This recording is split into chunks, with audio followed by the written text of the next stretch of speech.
Se escucha, doctor. Entonces vamos a retomar nuestra actividad. Teníamos para el día de hoy como si fuésemos técnicos en reparación de aparatos electrónicos, habíamos dicho, tenemos para el día de hoy un encarguito. Nos han dejado un aparatito para que nosotros lo diagnostiquemos, lo analicemos y devolvamos el análisis de ese aparatito a un cliente o a una cliente. Entonces tenemos en nuestras manos un aparato argumentativo. Ese aparato argumentativo hay que analizarlo en cada en cada parte y en detalle y entender por qué está hecho así y dónde puede estar la falla si es que hay falla. Pero ante todo queremos hacer un diagnóstico, tenemos que entender, tenemos que radiografiar. Tenemos que hacer entonces este esfuerzo intelectual técnico. Este es un trabajo técnico. Nos puede gustar o no la argumentación, la marca del radio, del aparato que nos han dejado, esa es otra cosa. Puede ser la mejor, la peor, de nuestro agrado, de nuestro gusto. Eso no nos importa al cliente, eso no le interesa. Lo que le interesa es el diagnóstico en este caso, del aparato argumentativo. Esa es la metáfora que estamos utilizando para poder ser buenos analizadores intelectuales, a utilizar nuestro instrumentario técnico intelectual para poder estudiar, entender las ideas de otros. Bueno, entonces, Sexto Empírico nos transmite el tratado, el contenido del tratado sobre el no ser de parte de este Gorgias, en directa y franca oposición a Parménides y su escuela. Entonces dice que es del mismo grupo que de aquellos que han eliminado el criterio, pero no por sostener un punto de vista parecido al de los seguidores de Protágoras. No hay que confundirlo, es otro sofista. En efecto, en el libro intitulado Sobre lo que no es o sobre la naturaleza, este Gorgias desarrolla tres argumentos sucesivos. Tres. El primero de estos tres argumentos es que nada existe. Miren, es una tesis, nada existe y esa tesis me tiene que argumentar. Dos, que aún en el caso de que algo exista, ese algo es inaprehensible para el hombre. Y tercer argumento o tercera tesis, que aun cuando fuera aprehensible, no puede ser comunicado ni explicado a otros. Entonces tenemos que analizar estas tres tesis, estas tres propuestas, estas tres ideas y ver qué argumentos sostienen, fundamentan, dan cuerpo a estas tesis.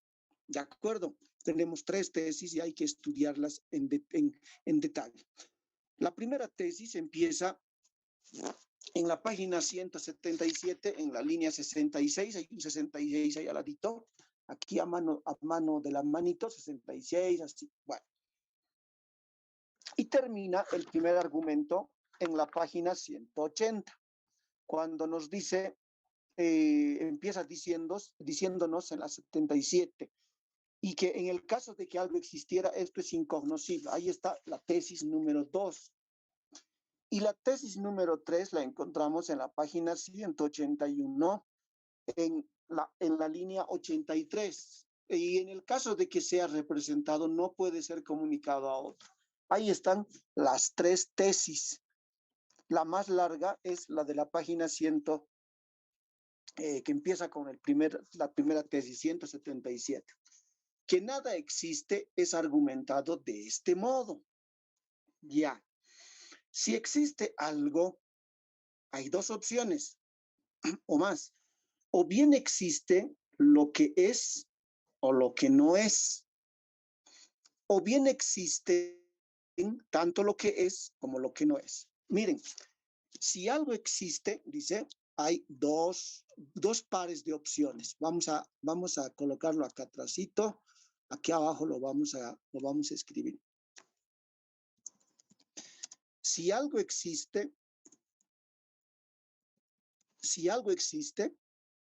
está colocando una hipótesis, porque él sostiene que nada existe. Ya, nada existe. Pero vamos a suponer, dice Gorgias, que algo existe. Bueno, si algo existe, entonces, ¿qué sucede? Hay dos opciones. Entonces, opción A, o bien existe, opción A, o bien existe lo que es o lo que no es.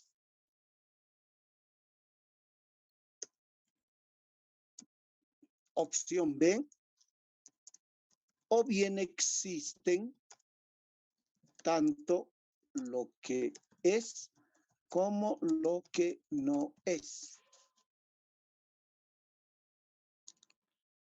Aquí nos está planteando una disyuntiva. Si algo existe, entonces, o bien existe lo que es, o bien existe lo que no es. O existe uno o lo otro. ¿De acuerdo? Si algo existe, o bien existe lo que es, o bien existe lo que no es. O blanco o negro. O bien existen blanco y negro, tanto lo que es como lo que no es. O sea, vuelvo a repetir, si algo existe, hay dos opciones. O existe lo que es o lo que no es. Esto nos aproxima a Parménides. Parménides diría, si algo existe, solo existe lo que es. Lo que no es está excluido, diría Parménides. Pero Gorgias dice, o bien existe lo uno o lo otro. ¿Ya? O bien existen ambos. ¿De acuerdo? Hasta ahí se comprende el argumento. ¿Entendido? Si no se entiende, levanten la mano, que es algo bueno no entender. No entender es bueno, a creer que uno entiende. Cuando uno cree que entiende y no entiende, se autoengaña. Pero en cambio, cuando uno no entiende, es bueno porque está buscando la verdad. Montserrat, Doctor, buenas tardes. ¿Será que nos puede dar un ejemplo con esto para entender mejor? ya. Lo vamos a simbolizar, Montserrat. La tesis de Gorgias frente a Parménides es la siguiente. Él dice, nada existe. ¿De acuerdo? Nada existe. Esa es su tesis. Esa es su idea fundamental. Esto dice Gorgias. Ahora, él para demostrar esa idea, dice que va a argumentar, va a proceder de una manera. Ya. Él dice, nada existe. Nada existe. Eso es chocante, ¿verdad, Montserrat? Que le digan nada existe. Sí, sí, sí es. Mire, Montserrat, no se vaya. Si yo le digo, Montserrat, un gato existe, ¿lo puede imaginar? Sí, lo imagino. Lo imagina. Un avión existe, Montserrat, Sí, también. también. Digamos, el número 17 impar existe. Sí. Ya, en la imaginación, un unicornio con dos alas existe. Sí, sí, o sea, si En se la lo puede imaginar, imaginación sí, ¿no? existe. Satanás existe. Ujú. Existe, aunque sea como imaginación, ya. Pero Claro. que yo le diga, Montserrat, nada existe. Nos está diciendo, ni el gato que usted ve existe, ni el número 17 impar que usted piensa existe, ni el unicornio con alas que usted imagina existe. Nada existe. Mm. Fíjese, eso está diciendo este señor Gorgias. Ahora, para demostrar esa idea de que nada existe, él va a servirse de una argumentación y va a decir, ya, supongamos que algo exista, ¿ya? Vamos a suponer que algo existe, dice Gorgias. Hay dos posibilidades. O bien existe lo que es, o bien lo que no es. O sea, lo vamos a colocar aquí con símbolos. O bien existe el ser, o sea, lo que es, o bien existe la nada. Esta es una primera opción. O bien existen ambos. O sea, o bien existen el ser y al mismo tiempo la nada. Mire qué cosa más rara. ¿Hasta ahí se comprende? Sí, sí, ahora sí. Ya. Entonces, tenemos esas dos opciones. Vamos a suponer con Gorgias.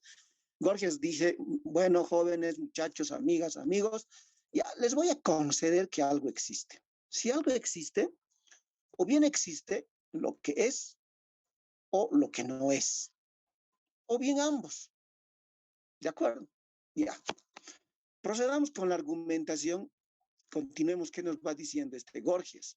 Muy hábil. Pero ni lo que es existe, como demostrará, ni lo que no es, como explicará, ni tampoco lo que es y lo que no es, punto este, que también demostrará. Entonces, dice Gorgias, según el testimonio de Sexto Empírico, Gorgias nos ha dado la opción de que si algo existe, o bien existe lo que es, o lo que no es, o lo uno o lo otro, o bien ambos. O sea, en el fondo nos ha dado tres opciones. ¿Sí? Tres opciones nos está dando. O bien existe lo que es, o lo que no es, o ambos. Y viene y dice, pero ni lo que es existe. O sea, la opción uno, anulada. Como demostrará, tenemos que entonces ir ya a la demostración de esto. Ni lo que no es, o sea, la nada, tampoco esto existe. Ni tampoco lo que es y lo que no es, o sea, ambos, tampoco eso.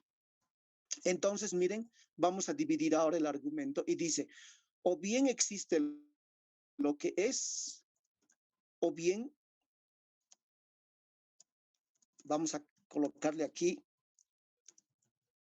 la segunda opción, lo que no es, lo vamos a escribir así para hacerlo más específico, o bien existe el ser, o bien existe lo que es y lo que no es, o sea, ambos. Tenemos entonces tres posibilidades según Gorgias. Ahora él va a decir, ninguno de los tres existe. O sea, no existe ni lo que es el ser,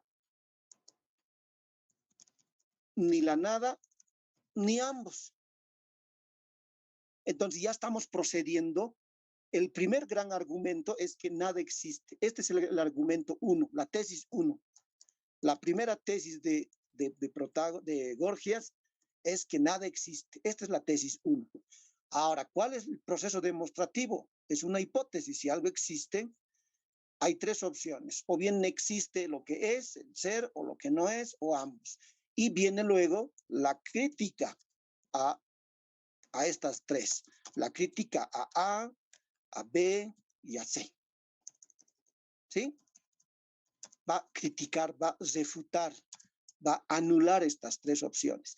Y al anular esto, miren, se anula que, si va a decir, si lo que es no existe, ¿a qué conclusión llegamos? Si anulamos esto, llegamos a la conclusión de arriba, nada existe. Si anulamos que la nada tampoco existe, llegamos a la misma conclusión, nada existe. Y si anulamos que tampoco ambos existen, llegamos a la conclusión, nada existe. ¿Me dejo entender? Al criticar A, B y C, al anularlos uno por uno, nos quedamos con la misma conclusión de la tesis central de arriba, que nada existe. Entonces estamos procediendo en detalle, estamos yendo de la tesis. Esta tesis 1 tiene tres posibilidades y vamos a ir a atacar unas por unas, dice Gorgias. Hasta este punto. ¿Se entiende? ¿Claridad? ¿Se entiende todo? Ya. Entonces, vamos a ir a refutar, dice cada una de esas tesis. Es claro, por un lado, que lo que no es, no existe. ¿Qué está diciendo? Es claro, por un lado, que lo que no es, no existe. O sea, está claro que la nada, nada es.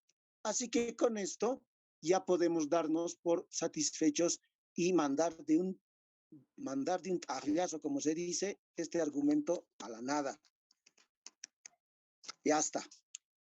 está claro, dice este Gorgias, que lo que no es, no existe.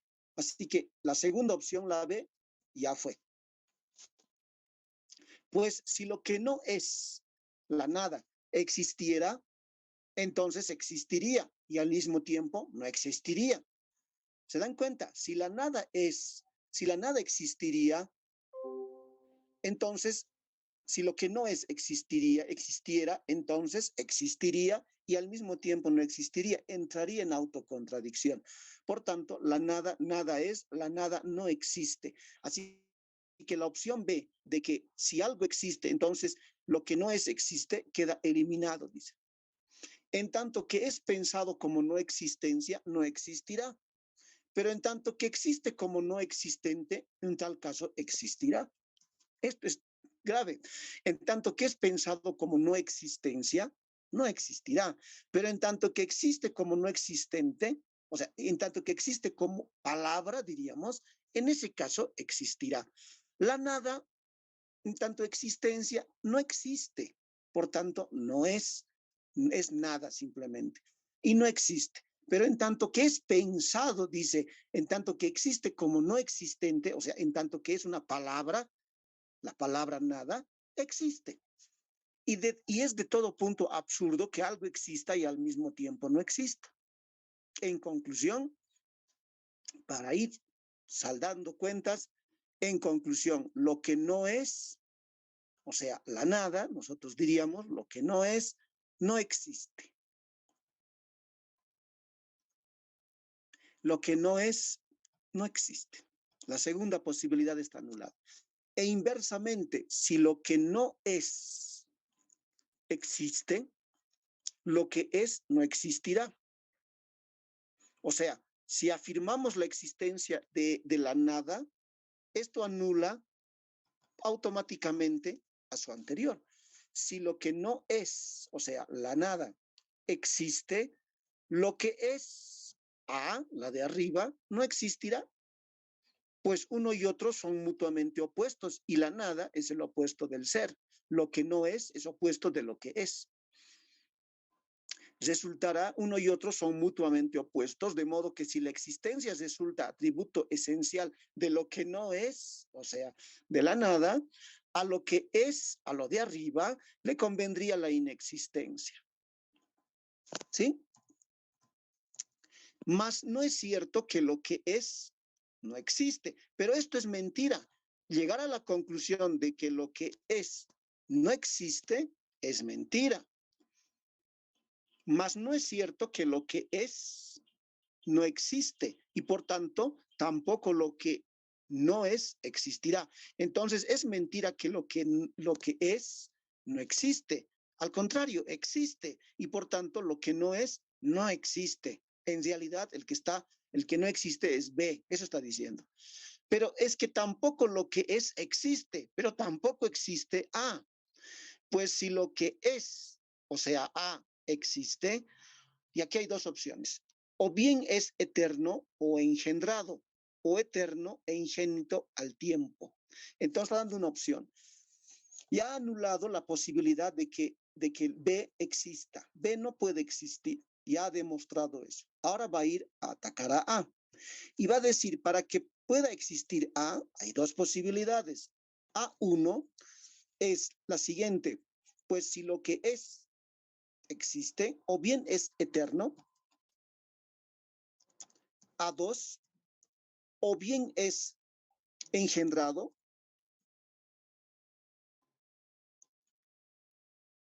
o eterno e ingénito al mismo tiempo.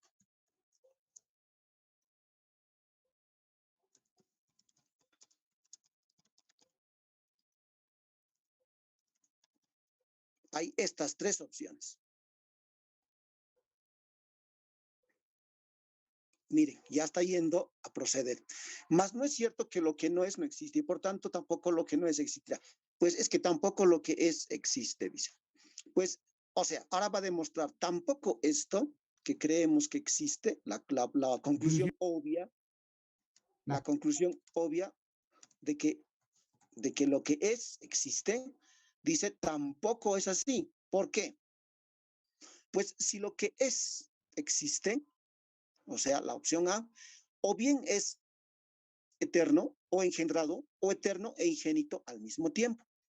Pero no es eterno ni engendrado, ni A1 ni A2, ni ambas cosas, ni A3.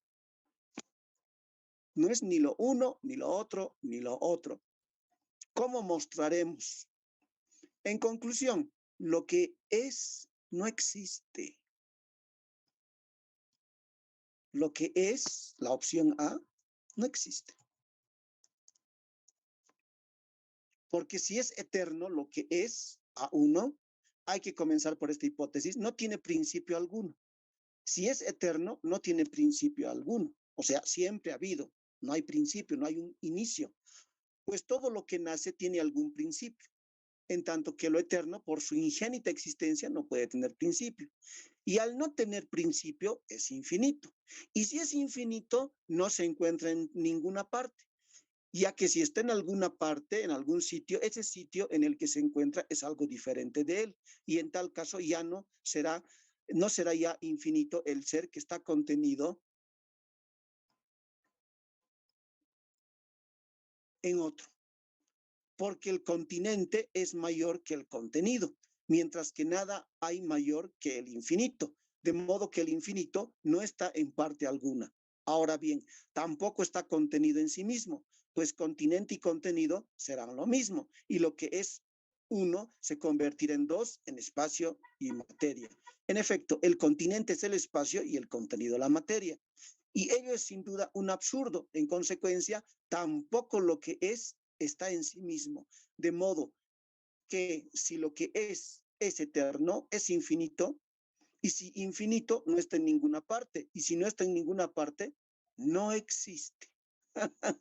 Aquí está la chimoltrufia de la filosofía, que como dice una cosa, dice la otra. Está diciendo, para demostrar que no existe, lo que es no existe, dice, si algo existe, o bien existe lo que es, o sea, el ser, muy bien. Pero ¿qué significa existir? ¿Qué significa que algo es? Significa que es, por un lado, eterno, engendrado o eterno e ingénito al mismo tiempo. Pero está demostrando, con unos argumentos de orden físico, que no hay esa posibilidad. No hay esa posibilidad de pensar que el que existe, que es eterno, engendrado o ambas cosas. Y lo está haciendo nuevamente del siguiente modo. Miren, porque si es eterno lo que es, no tiene principio alguno. Claro, la eternidad no tiene principio. Pues todo lo que nace tiene algún principio, en tanto que lo eterno, por su ingénita existencia, no puede tener principio. Por algo es eterno, ¿no? Ya. Y al no tener principio es infinito. Entonces, si lo que existe, si lo que es, resulta ser infinito, perdón, si resulta ser infinito, resulta ser eterno, si resulta ser eterno, significa que no tiene principio y es infinito. Y si es infinito, entonces no se encuentra en ninguna parte. Este es el argumento. Si es eterno, no tiene principio. Si no tiene principio, es infinito. ¿Y dónde está lo infinito? No está en ninguna parte. Porque si estuviese en algún sitio, ese sitio en el que estuviese sería diferente de él mismo. Y en tal caso, no será ya infinito el ser que está contenido en otro. Ya habrían dos, pero como es infinito, no está en ninguna parte. ¿Se dan cuenta? Tampoco es que alguien lo contiene como un vaso que contiene agua, o tampoco es el agua que está contenido por un vaso. Ni hay un continente, algo que contiene, ni algo que es contenido. Entonces, ¿dónde está el infinito? El infinito no está en ninguna parte. De modo que si lo que es eterno, opción A1, entonces es infinito, que no tiene principio, es infinito. Y si es infinito, no está en ninguna parte. Y si no está en ninguna parte, ¿dónde está? En ningún lado. Conclusión, no existe. Por tanto, si lo que es eterno, tampoco su existencia es en absoluto. ¿Se dan cuenta? Acaba de romper el argumento, según el de Parménides, Gorgias, Está diciendo entonces, lo que es, si es, hay tres opciones, o es eterno, o es engendrado, o es ambas cosas. Pero ya ha demostrado que no es eterno, porque si fuese eterno, lo eterno no tiene principio, es infinito. Y lo infinito no se encuentra en ningún lado. Y como no se encuentra en ningún lado, no existe. Por ahí está rompiendo el argumento para decir que lo que es no existe.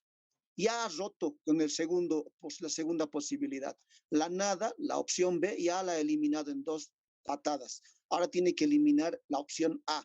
Y habiendo eliminado la B y la A, elimina la C. Entonces está eliminando de la A, pero para eliminar la A hay que ser específico, señor técnico reparador de electrodomésticos. No es así nomás, hay que ir en detalle. Y dice, si algo existe, o es A1 o A2 o ambos. Ataquemos a A1. No es eterno porque no se encuentra en ningún lado, es infinito, entonces lo infinito no está en ninguna parte, conclusión, no es. Su existencia tampoco es en absoluto. Pero tampoco lo que es puede ser engendrado. A2, pasamos al argumento A2, tampoco puede ser engendrado, ya que si ha sido engendrado, procede de lo que es y de lo que no es. Si ha sido engendrado, procede de algo que es. Es decir, si un niño, por ejemplo, ha sido engendrado, procede de su madre, de lo que es, pero antes de ser engendrado no era, entonces procede de lo que es y de lo que no es. Esa es una contradicción. Si ha sido engendrado, procede de lo que es y de lo que o de lo que no es, pero no procede de lo que es, ya que si su existencia es, no ha sido engendrado, sino que ya existe. Y hemos visto esto con Parménides. Lo que es no puede ser engendrado, tiene que haber siempre existido, porque si es engendrado quiere decir que antes no fue y ahora es. O sea, cómo pasar de la nada al ser. Eso es un absurdo. Conclusión, no se admite lo engendrado. Entonces, fíjense, ni tampoco procede de lo que no es, ya que lo que no es no puede engendrar nada, dado que el ente creador debe necesariamente participar de la existencia. Así que tampoco viene de la nada y tampoco puede venir de algún otro ser que sea y que lo engendre. Así que, en consecuencia, lo que es no es tampoco engendrado. Y por las mismas razones tampoco son posibles las dos alternativas, que sea al mismo tiempo eterno y engendrado. Pues ambas alternativas se destruyen mutuamente. Y si lo que es eterno, si lo que es eterno, no ha nacido. Y si ha nacido, no es eterno. Por tanto, si lo que es no es ni eterno, ni engendrado, ni tampoco lo uno y lo otro, al mismo tiempo, al tiempo, lo que es no puede existir. Y por otro lado, si existe o es uno o es múltiple, mas no es ni uno ni múltiple, según se demostrará. Aquí ya va a ir a otro argumento. Entonces, fíjense, ya está Gorgias demostrando que lo que es, si es eterno, es imposible porque no está en ningún lugar. Y tampoco puede ser engendrado ni lo uno y ni lo otro. O sea, primero ha destruido la opción X, digo B, la ha destruido, la opción B, la ha criticado, se ha dirigido a A y para destruir a A tiene que anular a 1, a 2 y a 3. Y él cree que lo ha logrado.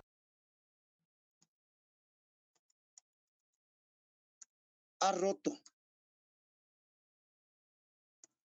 con los tres subargumentos. Ahora solo le queda un argumento más y al haber roto esto, finalmente va a terminar rompiendo el argumento C. Pero dice, hay un detalle más, dice, tampoco puede ser uno ni múltiple. Más, si no es ni uno ni múltiple, según se demostrará, o sea, no es ni uno ni múltiple. Por tanto, lo que es no existe, ya que si es uno, o bien es cantidad discreta o continua, o bien magnitud o bien materia, más en cualquiera de los supuestos no es uno, ya que si existe como cantidad discreta, podrá ser separado y si es continua, podrá ser dividido. Y por modo semejante, si es pensado como magnitud, no deja de ser separable. Y si resulta que es materia, tendrá una triple dimensión, ya que poseerá longitud, anchura y altura. Más es absoluto decir que de lo que es no sea ninguna de estas propiedades. En conclusión, lo que es no es uno, pero ciertamente tampoco es múltiple, pues si es uno, no puede ser múltiple, pues dado que la multiplicidad es un compuesto de distintas unidades, excluida la existencia de lo uno, queda excluida por lo mismo la multiplicidad. Que no existen pues ni lo que es ni lo que no es, resulta claro por las razones expuestas. Entonces, aquí ha creado un subargumento, lo vamos a llamar el A4. El A4 nos dice que lo que es puede ser A4, aquí tenemos A1, A2, A3 y tenemos A4. A4 significa que es 1 y podemos crear un quinto argumento, A5, que es múltiple. Primero ha destruido el argumento de A4, señalando que no es posible que sea 1. Y al no ser 1, tampoco puede ser múltiple porque la multiplicidad es composición de unos, de 1, 1, 1, 1. Es un compuesto de distintas unidades. Entonces, al destruir la posibilidad de que lo que existe es 1, destruye la posibilidad de que sea múltiple. Entonces, al haber eliminado cada uno de estos, dice que no existen pues ni lo que es ni lo que no es, resulta claro por las razones expuestas. Ahí está. Que no existe ni lo que es ni lo que no es, o sea, que no existe A ni B, queda claro por las razones expuestas. Y por tanto, tampoco existe C. Y que tampoco existen juntos lo uno y lo otro, lo que es y lo que no es, resulta fácil de demostrar. O sea, la opción C. Ya que si tanto lo que no es como lo que no es existen, lo que no es será idéntico a lo que es en cuanto a la existencia. Y por ello, ninguno de los dos existe. Que lo que no es, no existe, es cosa convenida y ha quedado demostrado que lo que es en su existencia es idéntico a lo que no es, por tanto, tampoco él existirá. En consecuencia, si lo que es idéntico a lo que no es, no pueden existir el uno y el otro, porque si ambos existen, no hay identidad, y si existe identidad, no pueden existir ambos. De ello se sigue que nada existe, puesto que no existen ni lo que es, ni lo que no es, ni ambos a la vez. Al margen de ellos no puede ser pensado nada, nada existe.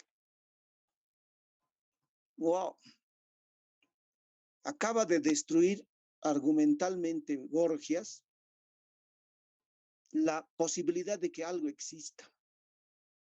Porque dice, si algo existe, entonces tenemos estas únicas posibilidades. Tenemos estas tres grandes posibilidades. Las voy a colocar con mayúsculas para que se pueda ver mejor. A, B, C. Y de A se ha podido pensar se ha podido pensar 5 subtesis, que sea eterno, engendrado, eterno ingénito, uno múltiple. Todas esas las ha destruido la posibilidad de que la nada exista, y al destruir primero la B y luego cada una de las subtesis de la A, destruye conjuntamente la C. Entonces, la crítica dirigida a B y a C llega a una sola conclusión, que es la propia tesis. La conclusión es que nada existe. Entonces, la pregunta parece curiosa, pero miren, después de hacer el análisis, ¿a qué conclusión llega Gorgias en el fragmento 3? Dice el control de lectura. ¿A qué conclusión llega? A la conclusión de que nada existe. Tal cual es la tesis. Fíjense, llega a esa conclusión. Y al margen de ellos, nada puede ser pensado, nada existe. La conclusión de Gorgias es que nada existe. Hasta ahí, hasta ese punto. Estamos desarmando la televisión averiada. ¿Queda claro la argumentación o hay todavía dudas? Adelante. Javier, Doctor, adelante, adelante. Buenas tardes, doctor. Tengo una consulta. ¿Por qué entonces tanto a Protágoras como a Gorgias les han denominado como sofistas? Porque a lo que veo, Gorgias es más complicado que Parménides. Yo lo veo más complicado, digamos, en abordar lo que es el ser, lo que no existe. Entonces, si estamos analizando a los sofistas y Protágoras era de la misma manera, tenía ideas interesantes y no creo que, digamos, ¿por qué sofistas? Porque hemos identificado características de los sofistas, tanto decían como prostitutas, comerciantes de conocimientos, pero creo que han desarrollado más, o sea, no sé si han desarrollado más que los presocráticos, pero veo que aún sigue ese pensamiento, digamos, ontológico del ser. Gracias. Pero ojo, ojo, Javier, no solamente se tenía una mala comprensión, una visión peyorativa de los sofistas, también se tenía, recuerde, o sea, detrás de la pregunta suya, de su impresión, está la idea de que sofista es algo malo, ¿verdad? Charlatanes que venden su conocimiento. Pero esa es una versión de las cosas. Sí, doctor, a lo que tengo duda, ¿y por qué se les usa, digamos, a Protágoras, a Gorgias, se les ha denominado así, digamos? Eso es mi duda, o sea, mi ¿Por qué? pregunta. ¿Cuántas ideas de los sofistas hay? A ver, acuérdense, la pregunta uno. ¿Cuál es el nombre y concepto de sofista? La imagen sintética que nos da. Si vamos a Platón o Aristóteles, nos llega una imagen peyorativa, negativa, pero también a ratos positiva. Ahora, si vamos a Arístides, a Plutarco, nos llega una imagen positiva de los sofistas. O sea que si alguien dice, ¿por qué le han dicho sofistas? Alguien dirá, más bien qué bien que les han dicho sofistas. Acá sofista necesita significar necesariamente algo malo. También son expertos, son maestros. ¿Se dan cuenta? Depende de dónde evaluemos la palabra sofista. Si uno de nosotros volviésemos a esa época y nos dicen sofista, depende. ¿Nos podemos ofender o nos podemos sentir halagados? Nos podemos ofender si compartimos la opinión burlesca de Platón o de Aristóteles, pero podemos sentirnos halagados si asumimos con la palabra sofista las ideas que tiene Plutarco o Arístides. Entonces, miren, eso es relativo. Es lo mismo que si a una persona le dicen, eres un zorro.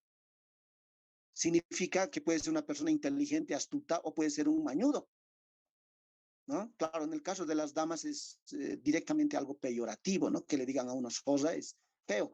Pero fuera de eso, de ese lenguaje machista, que a uno le digan, por ejemplo, así zorro, o que le digan, no, depende mucho quién lo dice y desde dónde lo dice. Entonces, lo mismo en el caso de los sofistas, depende. Si le dicen, este es un sofista desde la visión de Plutarco, de Aristides, probablemente sea un halago.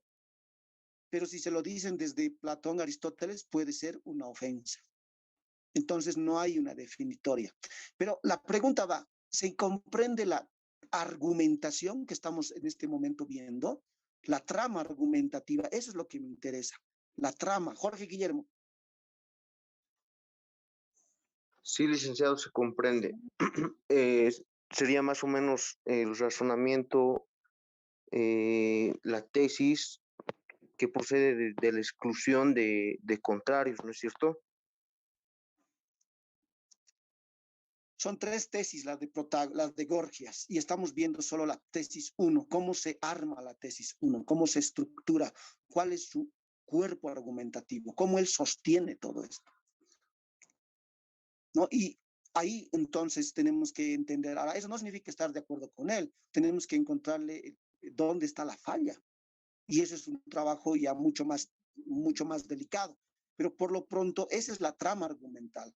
La tesis es que nada existe, y él sostiene precisamente una argumentación para demostrar su tesis y va eliminando las tesis contrarias, las subtesis contrarias. Entonces, esa es la argumentación. Adelante, Nerea, ¿quiere participar? Sí, yo quería, bueno, yo entiendo la explicación o el fundamento que señala Gorgias cuando dice que nada existe, pero si existiera, está sustentando en el sentido de que si existe, puede llegar a ser infinito, pero al ser infinito no existe porque el infinito no tiene un principio, pero tampoco tiene un fin y tampoco está contenido en nada, porque si estuviera contenido no sería infinito, ¿no? Entonces, y tampoco está contenido en sí mismo, no está contenido en sí mismo, por lo tanto, nada existe, porque ese nada lo estaba justificando en caso de que si existiera algo, llegaría a ser infinito, ¿no? Pero ya ha establecido que el infinito no existe porque no está contenido en nada y no tiene principio ni fin, por lo tanto no existe. Sin embargo, yo quisiera que un poquito lo pueda profundizar en cuanto al argumento de lo uno y lo múltiple. Ya, entonces, lo que está diciendo Gorgias es, nada existe, pero vamos a suponer que algo existe. Ya, si hacemos esa suposición, dice Gorgias, hay tres grandes opciones. Si suponemos que algo existe, hay tres grandes opciones, ¿de acuerdo? La primera opción es que, vamos a volver a agarrar aquí la pantalla, si algo existe, hay tres grandes opciones. La primera gran opción es A, que existe lo que es. Opción B, que existe lo que no es. Opción C, que existen ambos. ¿Cuál es el procedimiento de Gorgias? Primero va a atacar la B, B mayúscula. La posibilidad de que existe lo que no es nos lleva al absurdo, dice él. Lo demuestra, la nada no es. ¿De acuerdo? Primero ataca a B y luego se dirige a A. Y dice, en el caso de A, si algo existe, entonces existe lo que es. Pero ¿qué es en concreto lo que es? En concreto es que sea A1, A2, A3, A4 o 5. Hay 5 subposibilidades concretas de lo que es. Eterno, ya lo ha dicho usted, en concreto lo eterno significa que es infinito y lo infinito no tiene un lugar y tampoco lo contiene nadie, ni él es contenido. En conclusión, no está. Y como no está, no existe, dice.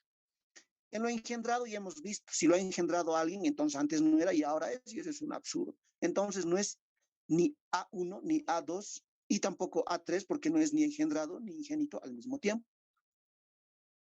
Nos queda la 4.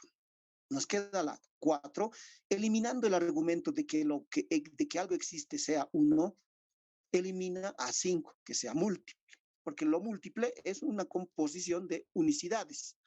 Entonces, para poder hacer eso, hay que volver al argumento A4. ¿Cómo demuestra que lo que es, si existe, fuese 1, pero eso tampoco es posible? Dice, ¿cómo lo hace? Vamos a volver ahí. Es un argumento muy específico. Miren, dice, por otro lado, si existe, o es 1 o es múltiple, ya. Más no es ni 1 ni múltiple, como se demostrará. Por tanto, lo que es no existe, ya que si es 1, o bien es cantidad discreta o continua, o bien magnitud o bien materia. Aquí coloca de A4, A4, A41, A42, A43, A44. Coloca subopciones. Si lo que existe es 1, o bien es cantidad discreta o continua, o bien magnitud o bien materia. Más en cualquiera de los supuestos no es 1, ya que si existiese como cantidad discreta, primera opción, podrá ser separado. Claro, si es una cantidad discreta, se la puede separar. Y si es una cantidad continua, podrá ser dividido. Y por modo semejante, si es pensado como magnitud, no deja de ser separable. Ya, antes de ir a la magnitud, si es cantidad discreta, si es 1, es una cantidad discreta. Esa cantidad discreta puede ser separada. Y si es una cantidad continua, puede ser dividido. O sea, por ejemplo, tenemos nosotros, vamos a imaginar un pedazo de cantidad discreta, digamos, de pan, lo podemos separar en 2 pedazos. Y tenemos una cantidad continua. Por ejemplo, una cantidad continua puede ser, digamos, un cinturón largo y podemos igualmente dividirlo en pedacitos. Pero si hacemos esto, ya no es uno, pues, porque lo uno no puede ser ni separado ni dividido. Así que si imaginamos lo uno como cantidad discreta y lo podemos separar, deja de ser uno. Y si es cantidad continua y lo dividimos, deja de ser uno. Por modo semejante, si es pensado como magnitud, no deja de ser separable. Ahora, si es una magnitud, no deja de ser separable, dice. O sea, se la puede separar. Y si resulta que es materia, tendrá una triple dimensión, pues poseerá longitud, anchura y altura, ¿no? Si es, por ejemplo, una casa, tiene una longitud, un ancho y un alto. Más es absurdo decir que lo que es no sea ninguna de estas propiedades. No puede ser longitud, anchura y altura, porque eso también se puede dividir. ¿De qué altura es esa casa? Es 1,80 m, es 3 metros. ¿Se puede dividir? Deja de ser uno. Entonces, miren, en conclusión, lo que es no es uno, pero ciertamente tampoco es múltiple. Pues si no es uno, no puede ser múltiple. Pues dado que la multiplicidad es un compuesto de distintas unidades, excluida la existencia de lo uno, queda excluido por lo mismo la multiplicidad. Entonces, ha analizado la tesis de que si pensamos que lo que es unidad, ha concedido dentro de lo uno opciones. A41, A42, A43, A44.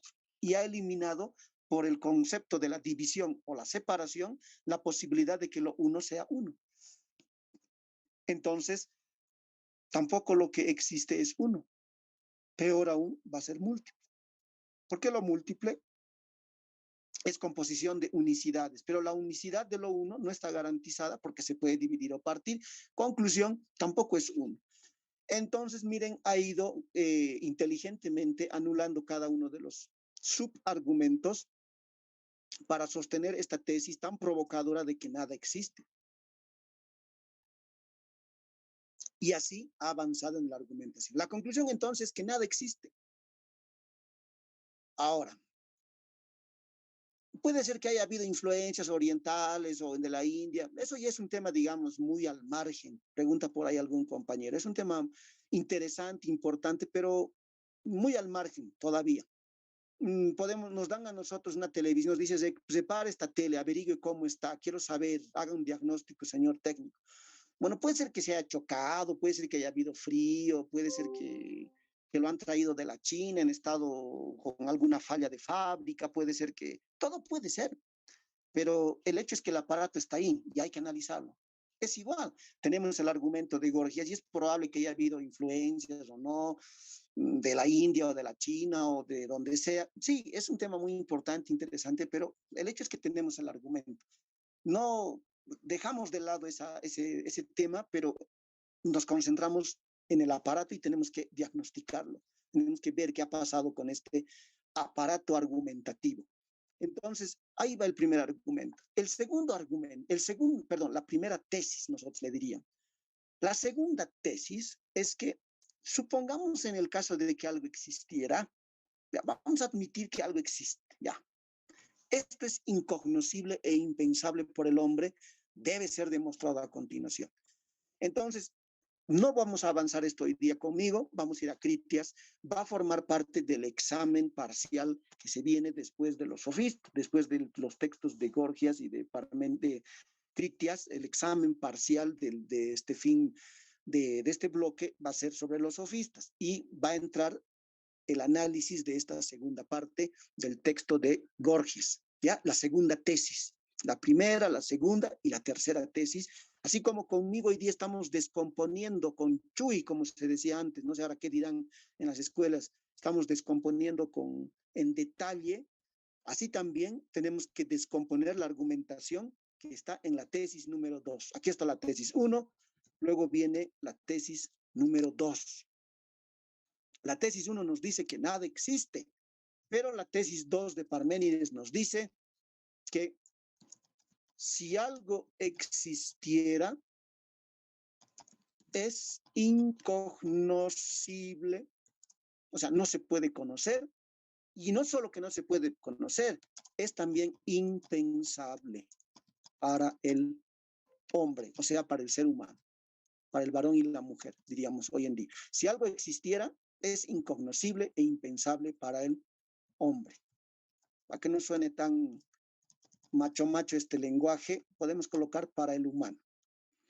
Entonces, si algo existiera, es incognoscible e impensable para el humano. La tesis número 2. Y luego viene la tesis número 3. Obviamente, debajo de la tesis número 2 hay una serie de argumentos que Gorgias, igualmente que en la tesis 1, nos tiene que ofrecer para poder comprender su pensamiento, su argumentación, y de esa manera tener una claridad en lo que él piensa, al margen de que no nos guste. Entonces, vayamos a la tercera tesis. La tercera tesis se encuentra en la 181, casi al finalizar. Dice la tercera tesis, y en el caso de que seas representado, supongamos que, ya, si algo es representado, o sea, si es, en otras palabras, sí, lo vamos a colocar así, representado. ¿Qué significa que si algo es representado? Que es cognoscible, porque eso significa que sea representable, y pensable. O sea, si algo es pensable y cognoscible, o sea, si algo es representado, para el humano no puede ser comunicado a otro. Miren, esta es la tercera tesis. Internamente también tiene su propia argumentación. Hemos recibido más material por la tradición de sexto empírico, hemos recibido más material de la tesis 1. Entonces hay que reconstruir los argumentos, los subargumentos de la tesis 2 y de la tesis 3. Estas tesis, estas ideas son chocantes para el sentido común, pero miren, yo me estoy ahorita tocando la cabeza y existo. ¿Cómo es eso, Gorgias? Estoy viendo aquí al frente a mi perrito y veo que existe, y ladra y corre, y no me venga a decir que nada existe. Estos ejercicios de Gorgias, de las antilogias, como su nombre lo indica, son argumentaciones hábiles que tenían como finalidad discutir temas de ontología, de metafísica, de teoría del conocimiento, sí. Discutir temas contra los presocráticos, contra Parménides, contra todos estos grandes pensadores, sí. Tenía finalidades teóricas, sí. Pero también tenía finalidades de entrenamiento práctico. Este tipo de argumentos teóricos complejos tenía que entrenarse el futuro joven ciudadano ateniense o de otra polis que algún día quisiera ser dirigente político.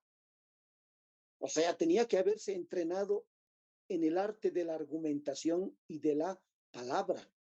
No era simplemente hable cualquier estupidez, ¿no? O hágase querer, ¿no?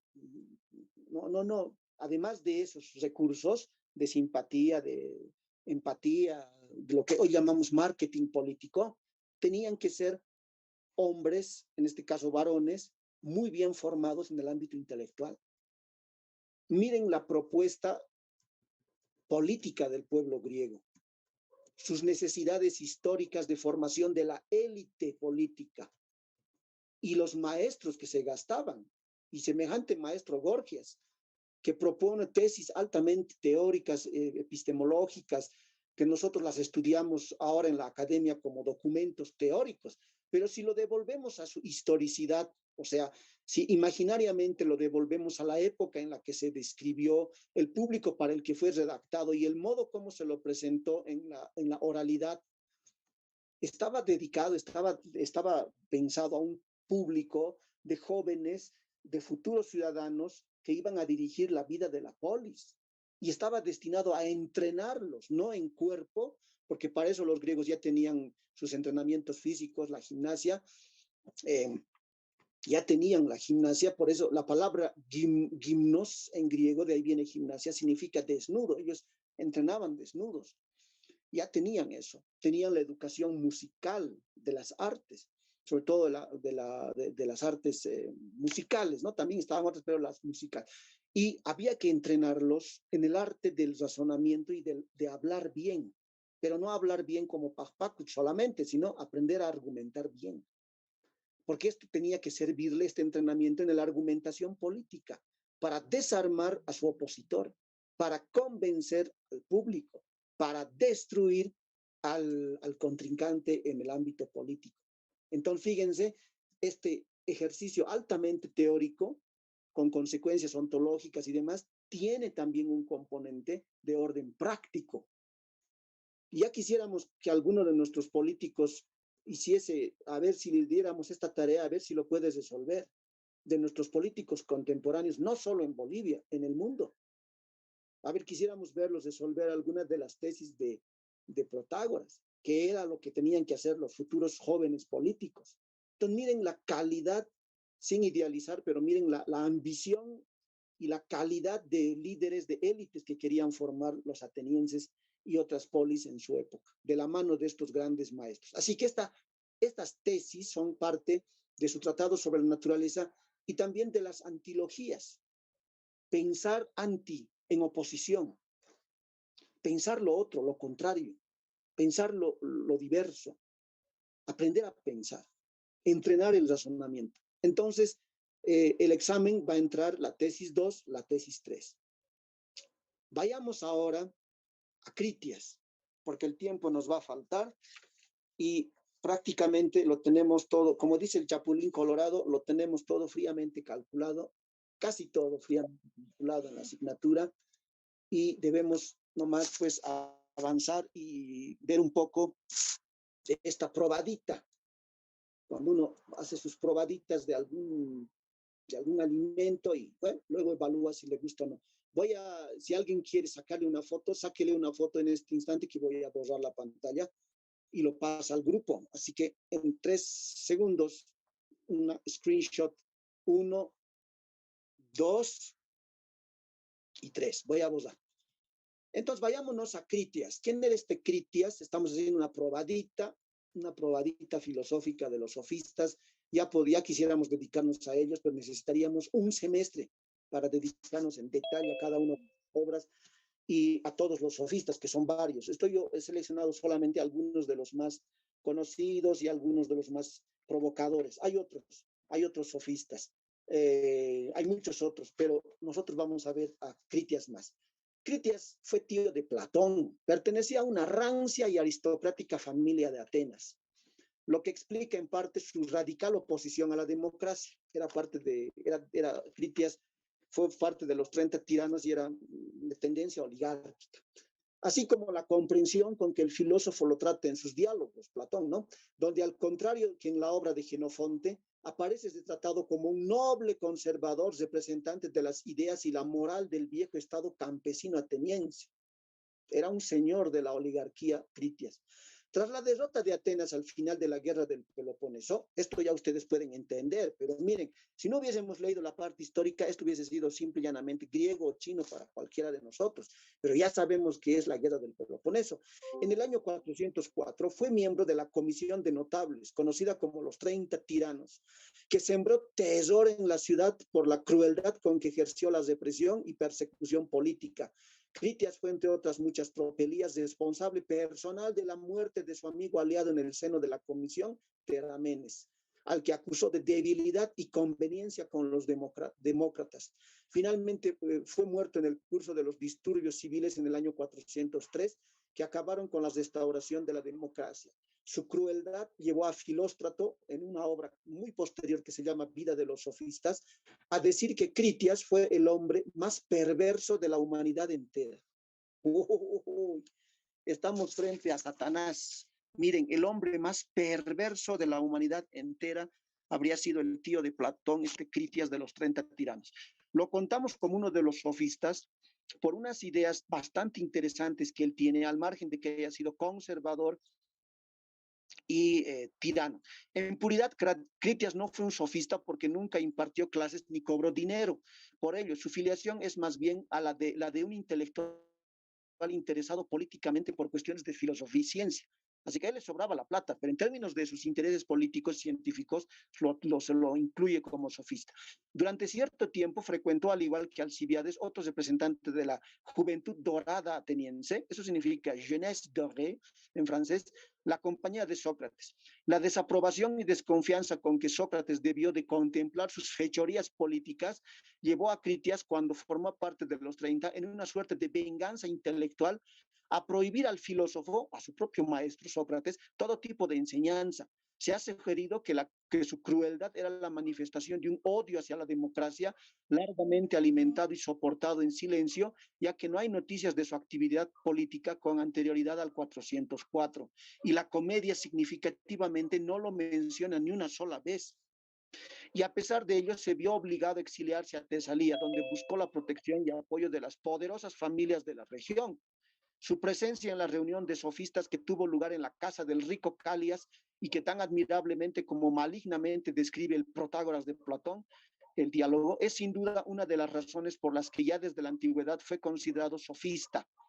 Como tal figura en la vida de los sofistas de Filóstrato, y por tal razón fue incluido por Diels en sus fragmentos de los presocráticos. Tenemos noticias de que produjo una gran cantidad de obras, tanto en prosa como en verso, sobre los más diversos temas. Su obra poética comprendía, desde Critias, elegías y poesías hexamétricas de contenido político. Miren, hacía poesía con contenido político, ¿se pueden imaginar? Poesía política, ¿cuándo se ha visto eso en nuestra época? Así como tragedias y dramas satíricos. De hecho, son los fragmentos de su producción dramática los que más interés tienen para la historia de la sofística. En especial tres tragedias, Tenes, Ramadantis y Piritoo, así como el drama satírico Sísifo, ofrecen un testimonio valiosísimo sobre el pensamiento sofístico en punto a cuestiones tales como la naturaleza de los dioses o el origen de la civilización humana y de la religión. Sin embargo, la atribución de estas obras a Critias es dudosa, ya que tanto la crítica antigua como la moderna literatura dudan si adscribirla a Critias o a Eurípides. Nos interesa entonces Critias, estimadas, estimados, por sus ideas sobre la naturaleza de los dioses y el origen de la civilización humana y la religión. Entonces nos vamos a la página. Hay varios testimonios de Critias, de sus vidas y escritos, y tenemos algunos cuantos fragmentos. Está en los dramas, el Pirotó, pero vamos directamente al fragmento dedicado al Sísifo satírico, que habría sido una obra que él escribió, y ahí se encuentra una idea, pero terrible de Critias, pero tan actual. Friedrich Nietzsche y otros filósofos lo alaban por esto, no tanto por sus concepciones políticas, sino por esta idea que Critias presenta, el hombre más cruel de la humanidad, dice. También Critias, el sexto empírico en contra los matemáticos, nos señala lo siguiente. Bueno, acabo de decir Critias y todos los perros aquí se emocionan. Pero bueno, continuemos. También Critias, uno de los que ejercieron la tiranía en Atenas, parece haber pertenecido al grupo de los ateos, o sea, un ateo aristócrata, ya que afirmó que los antiguos legisladores forjaron la divinidad como una suerte de supervisor de los aciertos y errores humanos, a fin de que nadie hiciera en secreto ninguna injusticia para su próximo, para guardarse del castigo divino. Sin embargo, sus palabras son como sigue: hubo un tiempo, bla, bla, bla, existe una estirpe de dioses. Miren lo que nos dice entonces este sexto empírico. Perteneció al grupo de los ateos, y porque ya que afirmó que los antiguos legisladores forjaron la divinidad como una suerte de supervisión de los aciertos y errores humanos. ¿Qué significa esto? Que forjaron la divinidad. ¿Qué está diciéndonos con estas palabras sexto empírico? A ver, algunos de ustedes, ¿cómo interpreta eso? Que es de invención de los legisladores o de los seres humanos. ¿Quién inventó qué? Está bien, ¿quién inventó quién? O sea, han introducido la idea de la divinidad ¿Quiénes? como una suerte, los legisladores, según lo que se lee en el texto, ¿no? Así es. Doctor, que Adelante. los legisladores crearon la idea de la religión o la divinidad para que los ciudadanos tengan temor por las injusticias que lograran cometer. Exactamente. Miren, está diciendo algo terrible para su época y para nosotros probablemente también. La divinidad, la idea de que Dios existe, o los dioses o las diosas, es un invento de los antiguos legisladores para controlar, para supervisar los aciertos y los errores de los humanos. Dios lo ve todo, Dios lo sabe todo, Dios controla todo, sabe lo que haces debajo de tus sábanas y en el baño a solas, Dios lo observa todo. Bueno, esa idea, según Critias, lo han inventado los legisladores para supervisar nuestra conducta. Qué cosas, ¿no? Tampoco el tragediógrafo Eurípides se mostró dispuesto a desvelarse por miedo al aerópago. No obstante, mostró su pensamiento del modo siguiente, presentó en escena a Sísifo como representante de esta opinión y defendió esta teoría de su personaje. Un tiempo hubo de la fuerza esclava, no nos den más datos. Después afirma que la ilegalidad quedó abolida por la introducción de la ley, más como la ley podía impedir los crímenes manifiestos, pero muchos seguían cometiendo en secreto injusticias, en secreto, entonces un hombre sabio estableció que era preciso cegar la verdad con un falso razonamiento y convencer a los hombres de que existe un Dios que posee una mente. De ahí que también se diga Eurípides, la faz estrellada del cielo, el sabio artesano. O sea, miren, como estaban cometiendo crímenes e injusticias en secreto, un hombre sabio, no dice un canalla, un mañudo, un hombre sabio, estableció que era preciso cegar la verdad con un falso razonamiento y convencer a los hombres de que existe un Dios que posee una mente. O sea, habría sido una medida legislativa sabia, pero falsa, una mentira piadosa. Convencer a los hombres de que existen los dioses o Dios que posee una mente para poder, ya que la ley no alcanzaba realmente a cubrir todo, porque se hacían crímenes e injusticias en secreto, entonces había que inventar la idea de los dioses. Entonces, ahí empieza la provocación de este Critias. Dice que hubo un tiempo en que la vida del hombre no tenía orden. Era una vida bestial de la fuerza esclava, una época en que no había un premio para los buenos ni tampoco un castigo por los malvados. Después, según creo, los hombres establecieron leyes punitivas de modo que fuese justicia, un soberano imparcial para todos y la insolencia su esclava. Así recibía castigo todo el que erraba. De tiempo después, pues las leyes impedían por su fuerza cometer a los hombres crímenes manifiestos, aunque a ocultas seguían cometiéndolos.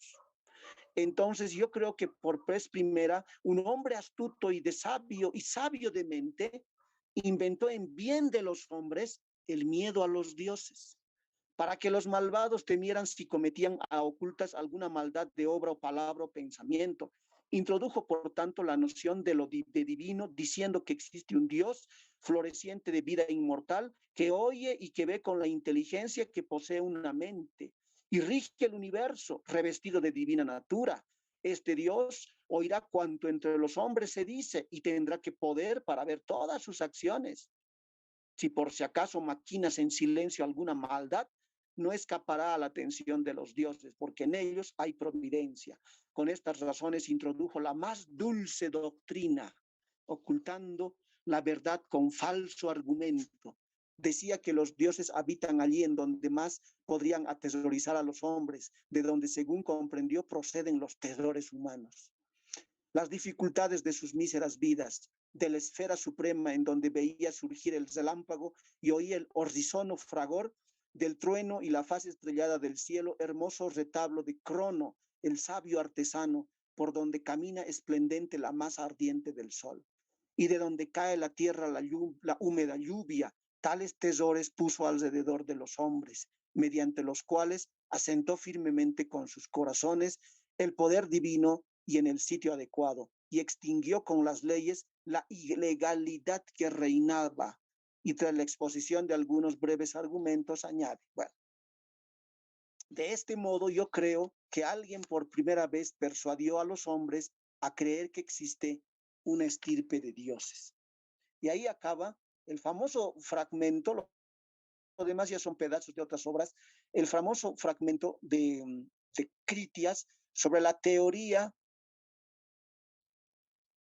legislativa de la invención de los dioses. La religión, entonces, es para Critias un instrumento político útil no es solamente un instrumento más, un instrumento de dominación, de manipulación de la masa, o como hoy en día tienden a decir irresponsable y infantilmente que es pan y circo. Eso no funciona así, la realidad social es más complicada, pero Critias está diciéndonos que esto es una invención fundamental, porque hay niveles de la justicia que no podemos controlar, que la ley no llega y la gente sigue haciendo y pensando y haciendo cosas malas.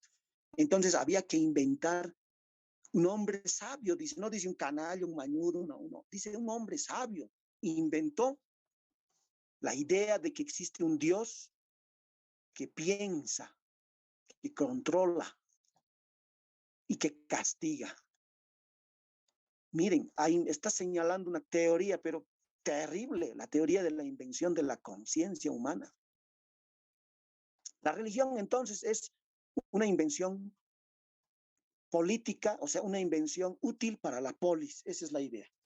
La religión es una invención útil para la polis, para la convivencia humana, para la autorregulación de la conducta. Entonces, Critias, que según el testimonio habría sido el hombre más cruel de la tierra, ¿qué palabras utiliza emplean el testimonio que nos dan? Es que habría sido el hombre más perverso de la humanidad entera por sus acciones políticas. Sin embargo, en su pensamiento se revela no como un perverso más, sino con una visión realista y al mismo tiempo desnuda de la religión. Entonces, miren, estamos haciendo una probadita del pensamiento de algunos de estos sofistas. En el caso de Critias, el tema de la religión y de los dioses. En el caso de Protágoras hemos visto que es la eliminación del criterio de verdad, pero a través de una estrategia diferente. En el caso de Protágoras, observamos que sus criterios de eliminación de la verdad es a través de la percepción, la representación, la relatividad. Y en el caso de Gorgias, miren, son antilogías, son argumentos contrapuestos, muy inteligentes, lógicamente muy complejos, muy detallistas. Y los temas de los sofistas abarcaban diferentes ámbitos. Pero miren, podemos observar su gran presencia en el ámbito de la vida política, la vida institucional.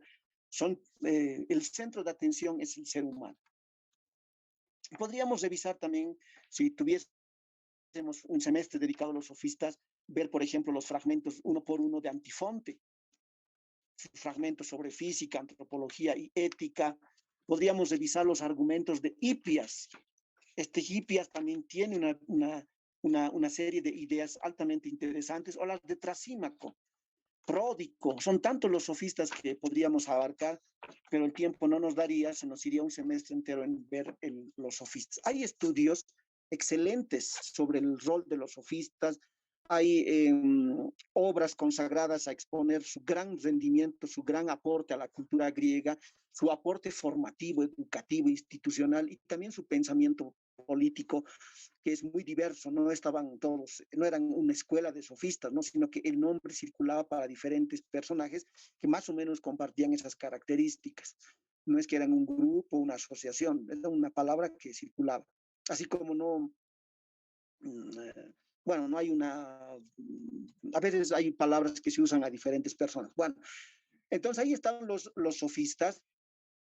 El control de lectura lo vamos a hacer sobre la primera, la segunda, la tercera tesis de Gorgias. También sobre Critias, vamos a preguntar algunas cosas, son 5 preguntas. Para la próxima semana ya vamos a tener entonces nuestro examen y ya saben cómo es el examen. Nos conectamos puntuales, habilito el examen en Google Classroom y pues tienen hasta las 6 de la tarde para volver a subir el examen y así avanza entonces todo esto. Por tanto, esa es la situación. Y la última pregunta del control de lectura del anterior es, ¿cuál es el origen de la religión según Critias? ¿Cuál sería el origen de la religión? La pregunta 5. ¿Cuál sería el origen de la religión según Critias? Una invención humana. una invención humana. Invención humana precisando algo más preciso. Que ha sido un artificio humano usado para contener y normar la vida, porque, bueno, tenían la idea, como ya dijo, de que este dios o estos dioses lo ven todo y entonces es como una justicia, entonces hay que acatarlo. Pero es una invención humana. A ver, Nerea, ¿qué dice? ¿Algo más preciso? Es una invención de los legisladores con la finalidad de utilizar a la religión como una herramienta para considerarlo como un castigo frente a las injusticias humanas. Ya, es una invención de antiguos legisladores, es un invento de los antiguos legisladores, de sabios legisladores, para regular a la sociedad, para regular a la sociedad, ¿no? Para que la sociedad pueda ser menos conflictiva, menos caótica, para que no nos matemos. Entonces, miren, es un astuto, dicen, es un invento astuto, sabio, inteligente de antiguos legisladores para poder controlar la sociedad. Esto tiene una función en ese sentido política, de convivencia, ética inclusive. Parece cruel, pero parece también necesario. Entonces tenemos ahí resuelto el control de lectura número 2 y a la próxima semana entonces vamos a entrar en el avance del contenido de los, bueno, el 25 iría, el 30, el martes 30, la próxima semana, daríamos entonces el examen sobre los sofistas, ¿sí? Ese examen sobre los sofistas va a entrar, vuelvo a repetir, van a entrar Protágoras, Gorgias y Critias. 5 preguntas. Protágoras, Gorgias y Critias. Y de Gorgias nos han quedado sobre todo las 2 últimas tesis pendientes, pero van a entrar las 3 tesis, entonces vamos a tener un examen que ya hemos estudiado, ya hemos avanzado y ahora simplemente se trata de repasar y de concentrarnos para ese día. ¿Alguna duda, alguna pregunta acá, algún comentario?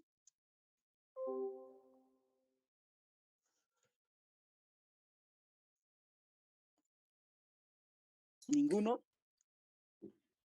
Buenas tardes, licenciado. Se me ocurre un poco esta posición de Critias, me hace recuerdo a Nietzsche. ¿Es válida mi relación? ¿Qué exactamente le hace recuerdo? Bueno, el tema de la religión, ¿no? Nietzsche mencionaba que la religión también era un instrumento de ejercicio de poder, principalmente para los pobres. No sé si dice para los pobres, pero creo que se refiere más a la multitud, ¿no? No sé si exactamente a los pobres. Sí, en realidad, perdón, para el pueblo, ¿no? Sí, o para aquel que no tiene la voluntad de poder. Sí, digamos que sí, hay una relación, por supuesto. Claro que hay una relación. En realidad, cuando uno lee a Nietzsche, más bien es al revés. Esto me hace recuerdo a Critias. Es al revés un poco la situación, ¿no? Cuando uno ha leído, digamos, previo a Nietzsche, los antiguos pensadores, entonces ya nos damos cuenta por dónde más o menos viene la deuda de los pensadores de la época contemporánea. Un instrumento político de regulación de la sociedad que desde el punto de vista de Critias no es algo malo. Miren, no es algo perverso, algo malo, es necesario porque la ley no cubre todo. La gente sigue maquinando en sus cabezas enfermas cómo hacerle daño al otro. La gente sigue con acciones vergonzosas, ocultas, con bajezas. Y en ese contexto en que la ley no alcanza, entonces resulta un instrumento complementario y útil introducir la religión, el miedo a la divinidad, el miedo al castigo, pero un instrumento altamente efectivo porque es un instrumento que está dentro de la psicología profunda del ser humano. No es cualquier instrumento, no es usted no paga sus pensiones, va a la cárcel por no alimentar a sus guaguas. No es la ley de usted, mire, se ha alzado ese pan del frente sin preguntar, sin pagar, ha robado. No es ese tipo de ley.